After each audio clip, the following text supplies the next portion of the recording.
Investment in securities market are subjected to market risk. Read all related documents carefully before investing. The securities quoted are for illustration only and are not recommendatory. Registration granted by SEBI. Membership of a SEBI recognized supervisory body, if any, and certification from NISM is no way guarantee performance of the intermediary or provide any assurance of returns to investors.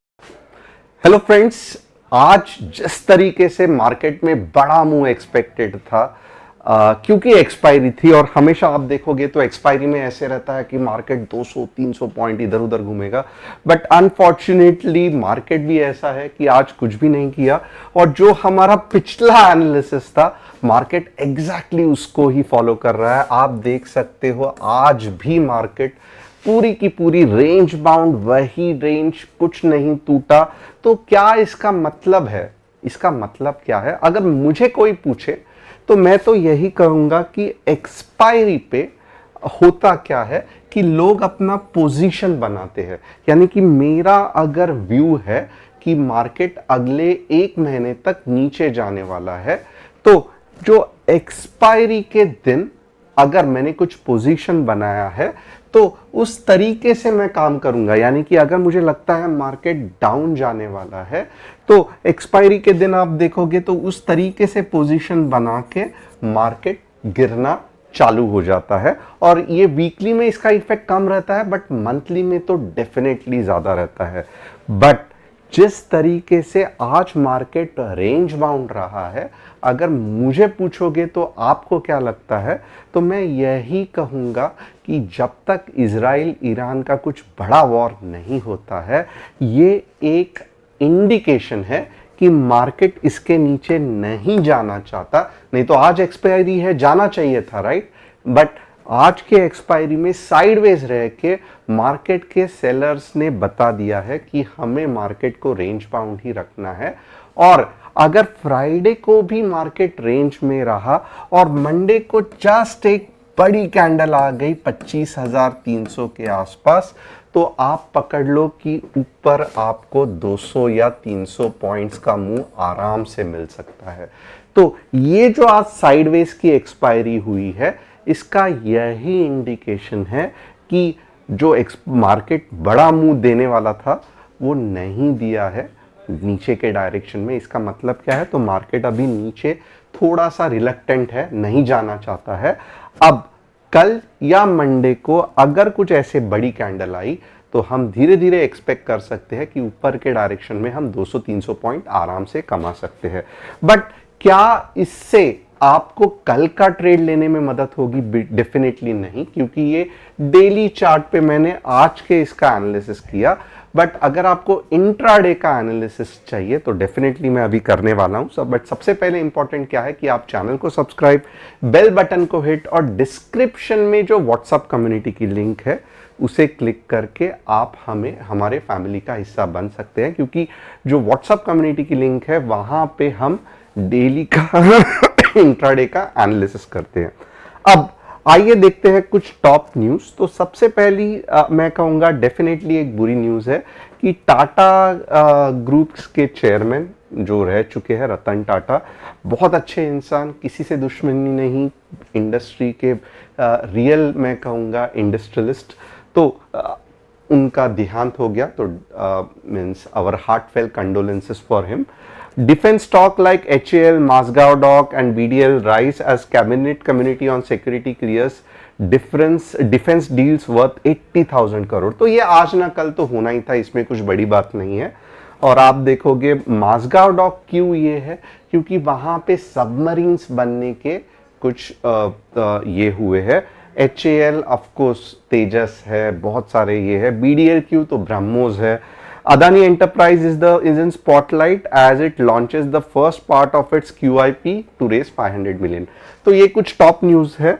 और यहाँ पे अगर आप देखोगे तो अगर आपको चाहिए कुछ स्टॉक्स का एनालिसिस करूं मैं आपके बताऊं, तो आप यहाँ पे जैसे हडको, हीरो मोटरकॉर्प, जेके टायर्स, ऐसे किसी किसी लोगों ने पूछे हैं। आप भी आपके स्टॉक्स कमेंट्स में पूछ सकते हैं। हमारा कोई भी टेलीग्राम चैनल नहीं है जहां पे हम आपको क्रिप्टो करवाते हैं, प्रॉफिट शेयरिंग करवाते हैं, ये हम बिल्कुल भी नहीं करवाते हैं। हमारा एक ही कस्टमर सपोर्ट नंबर है 9152615121। तो ये हो गया यहां तक के लिए। अब आगे देखते हैं क्या है। तो यहां पे अगर आप देखोगे निफ्टी का 15 मिनट्स का चार्ट और यहाँ पे कुछ इंपॉर्टेंट चीज है जो हमें पता चलती है। सबसे पहले क्या है, तो सबसे पहले इंपॉर्टेंट चीज ये है कि नीचे के डायरेक्शन में आप देखोगे तो बड़ा मूव नहीं आ रहा है, स्ट्रॉन्ग और सडन मूव नहीं आ रहा है, बहुत मार्केट रोते रोते जा रहा है। तो ये यही दिखाता है कि नीचे के डायरेक्शन में मार्केट भी रिलक्टेंट है या नहीं जाना चाहता है। अब अगर सच में कल मार्केट को नीचे गिरना ही है तो लेवल्स वही रहेंगी 24,000। अब यहाँ पे अगर आप देखोगे ना तो कुछ चीज़ हमें इंफॉर्मेशन जो मिल रही है वो मैं आपको बता देता हूँ। लेवल्स ज़्यादातर वही रहेगी, स्टिल मैं थोड़ा सा आपको ये करता हूँ 24,950 के नीचे।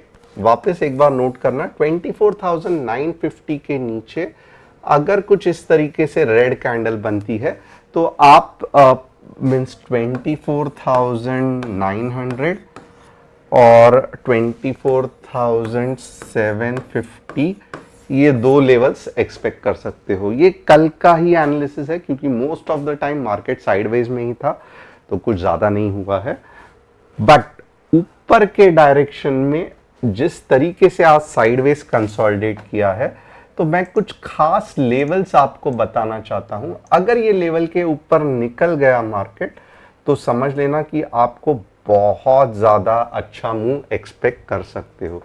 तो ऊपर के लेवल्स हमारे क्या है, और अर्ली अगर आपको ये मूव कैच करना है, वापस एक बार अगर आपको मार्केट में अर्ली मूव कैच करना है तो मैं आपको बहुत ही रिस्की लेवल्स दे रहा हूं, ध्यान रखना।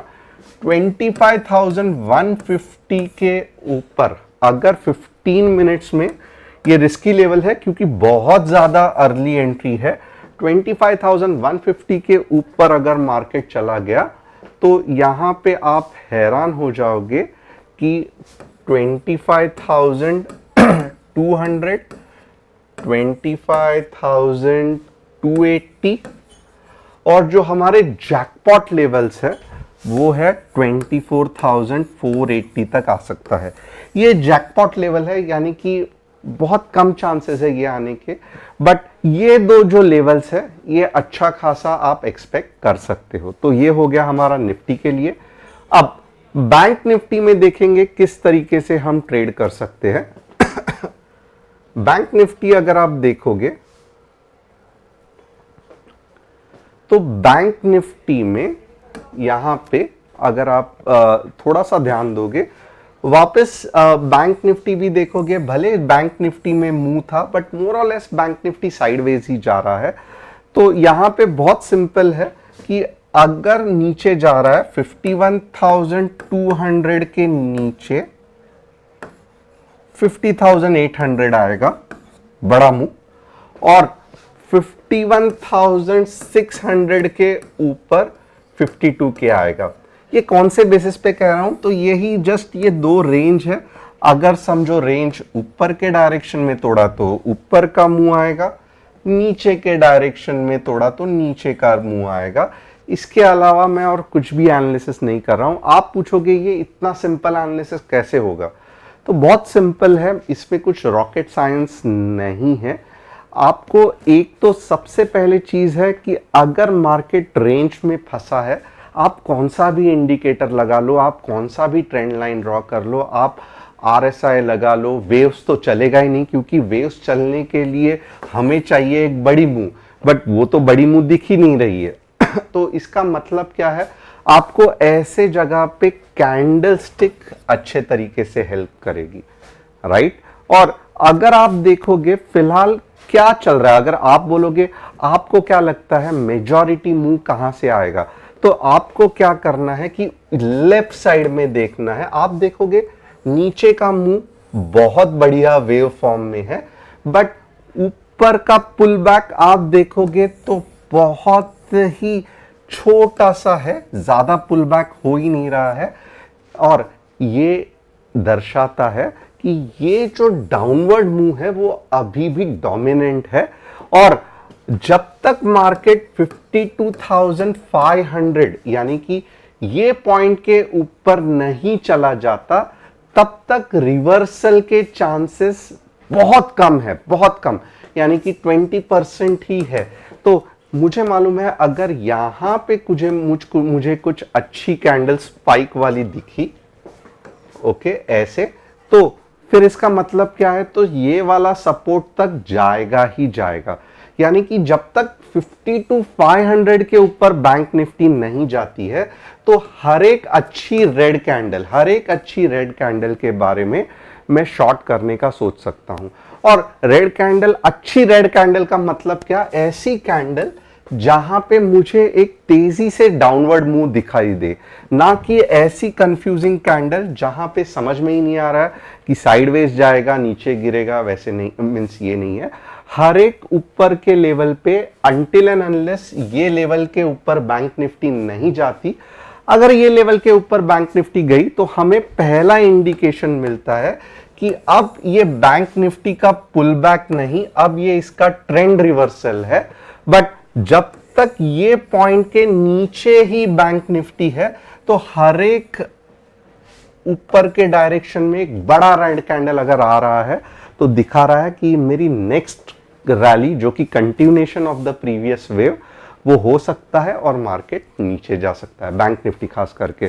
तो बहुत इंटरेस्टिंग कंसेप्ट है, ध्यान रखना, बैंक निफ्टी का अभी भी व्यू बेरिश ही है, भले बैंक निफ्टी साइडवेज जा रही है। तो ऊपर के लेवल पे अगर कुछ ऐसे बढ़िया मूव दिखे ना, तो अच्छा खासा शॉर्ट कर सकते हो आप, क्योंकि एक अच्छी खासी एटलीस्ट दिस सपोर्ट तक आपको मूव मिल सकती है। तो बैंक निफ्टी में मैं कहूंगा थोड़ा सा ध्यान ज्यादा देना, क्योंकि निफ्टी बुलिश हो सकता है, बट बैंक निफ्टी मोर और लेस अभी तक बुलिश, भले आपको लगा रहेगा आज 1% बढ़ गया, ये हो गया, वो हो गया, बट चार्ट्स जिस तरीके से दिखा रहा है, बैंक निफ्टी अभी भी ओवरऑल ट्रेंड में बेरिश ही है।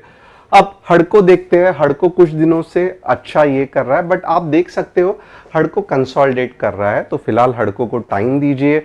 मेरे हिसाब से 265 इज अ गुड पॉइंट जहां पे अप ट्रेंड आ सकता है, बट जो नीचे का मूव जितना आना था, मुझे लगता है मोस्टली आ चुका है। यहां से अब साइडवेज और फिर ऊपर जाने के चांसेस है। हीरो मोटर कॉर्प देखते हैं,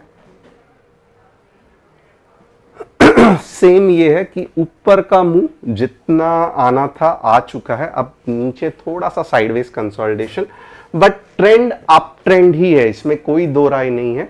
बट ये अब थोड़ा सा आपको जो ये ऐसे वाले मेगा मूव्स है वो नहीं दिखेंगे, थोड़ा सा कंसोलिडेशन होना पड़ेगा 2-3 महीने के लिए, और उसके बाद में बढ़िया ऊपर हीरो मोटर कॉर्प जा सकता है।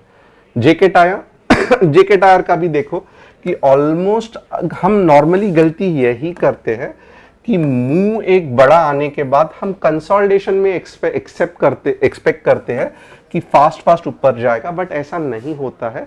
मार्केट को इतना, स्टॉक को इतनी बड़ी मूव डाइजेस्ट करने के लिए थोड़ा सा समय लगता है, और फिर यहां से जाएगा, और तब तक हमारा यहां पे ऑलरेडी स्टॉप लॉस हिट हो चुका रहेगा।